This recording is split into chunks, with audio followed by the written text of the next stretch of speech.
வேற சொல்ல வச்சுட்டேன். நான் நேர வீட்டுக்கு போக வரேன். பிள்ளையே இல்ல, இல்ல, பக்கத்துல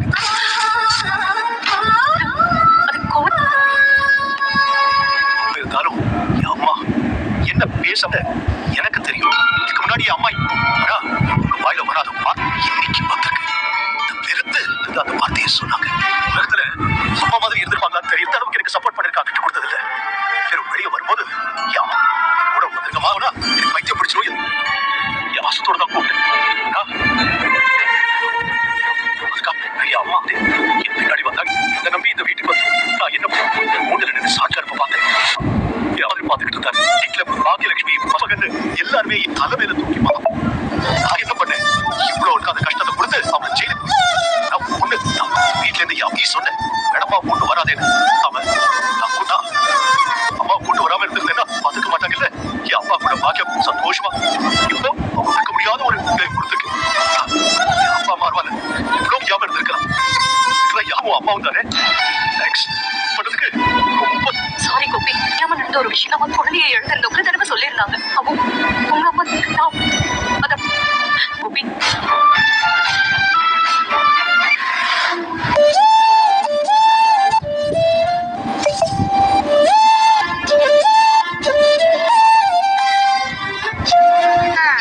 தொடச்சிட்டியா?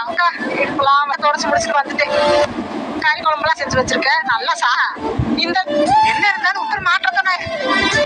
அதான் இந்த 3 நாள் தாண்டி கட்டவங்க யாரும் தெரியும். கையை விட வாய்தா அடிக்கடி போய் வேலையை பாருப்போ. என்னால நடந்ததை நான் நினைச்சு கூட பாக்கலக்கா. ஆனா இருந்தாலும் கோவம் வர இதெல்லாம் பாட்டி அம்மாவை டிவோர்ஸ் பண்ணப்போ அப்பாவே செஞ்சிருக்கணும். இவ்வளவு கஷ்டம்லாம் அவங்க பையன் இல்லையா?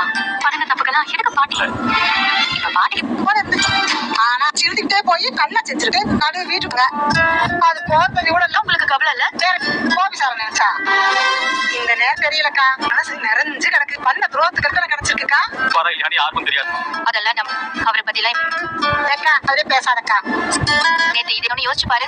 வருவாங்களா மாட்டாங்களான்னு யோசிச்சுட்டு இருந்தோம். ஐயோ யார பத்தியும் யோசிக்க நல்ல விதமா சால் எல்லாத்துக்கும் நீதான் எம்மா பெரிய விஷயம். ஆமாக்கா. மம்மி இருக்கா? ஷாப்க்கு போகணும். இப்பதான் அங்கிட்டு வரோம். மம்மி அதை மறந்துட்டேன். தனித்தனியா சொல்லுவியா? மறந்துட்டேன். நான் இது இப்போ கண்டிப்பா வாங்கணும். ஒரு நிமிஷம், நான் அப்புறமா கால்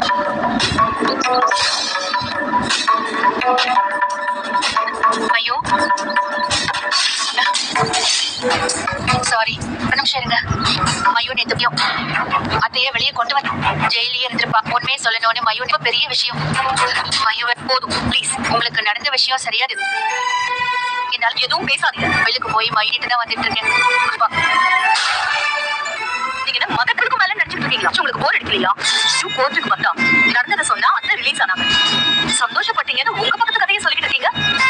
மயூ இல்ல என்ன பத்தி ஸ்கூலுக்கு போய் இவ்வளவு கூட்டிட்டு நான் தானே இவ்வளவு அதை கேட்காம நீங்க எப்படி கோர்ட்டுக்கு சின்ன குழந்தைய நீங்க கூட்டிட்டு வருவீங்களா? அது எவ்வளவு பெரிய இழுக்கு, அது எவ்வளவு பெரிய ட்ராமா. அவன் எவ்வளவு பயந்து போயிட்டு என்னமோ சொன்னீங்களே, அப்படி எல்லாம் நீங்க யோசிச்சுக்கணும். சொல்லாம பான விஷயம் பாக்கியா இப்படி கொடுக்கலாம். கொடுத்தா அது நான் ரொம்ப பொறுமையா இருந்து இவ்வளவு பொறுமையா தான் இருக்கேன். என் பொறுது ஆனா எல்லாரும் உங்க மனசுல இருந்து யோசிக்கணும்னு என்கிட்ட நீங்க வந்து ஏன் பேசல? கிட்ட வந்து நான் எப்படி பேசி உங்களை கன்வின்ஸ் வச்சு அத்தைக்கு ஏதாவது மயுவை கோர்ட்லயே அந்த முடிவை எடுக்கல. மயுவை கூட்டிட்டு வராமீங்க. நானும் நிறைய வேற வழியே இல்லைன்னு இதே மாதிரி பேட்சுக்கு கூட்டிட்டு நான் போறேன். இதே மாதிரி தானே எனக்கும் இருக்கும். என் பொண்ணு கோர்ட்டுக்கு வந்துட்டாங்க. அவ மேல உண்மையா நான் பண்ணா மன்னிப்பு கேட்கலாம். ஆனா ஒண்ணு மட்டும் சொல்ற நிலைமை ஒரே மாதிரி இருக்காது. மாறும், கீழே வரும்.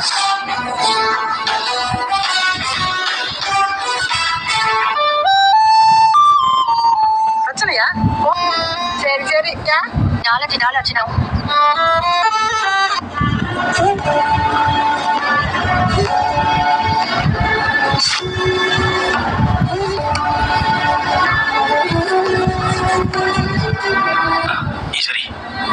எனக்கு எதுக்கு இந்த ஜூஸ்? வேண்டாங்க. ஆடி வைக்கிறதுக்கு போட்டுட்டு வந்தீங்களா? இல்லம்மா வேண்டாம்மா, நீ குடிமா.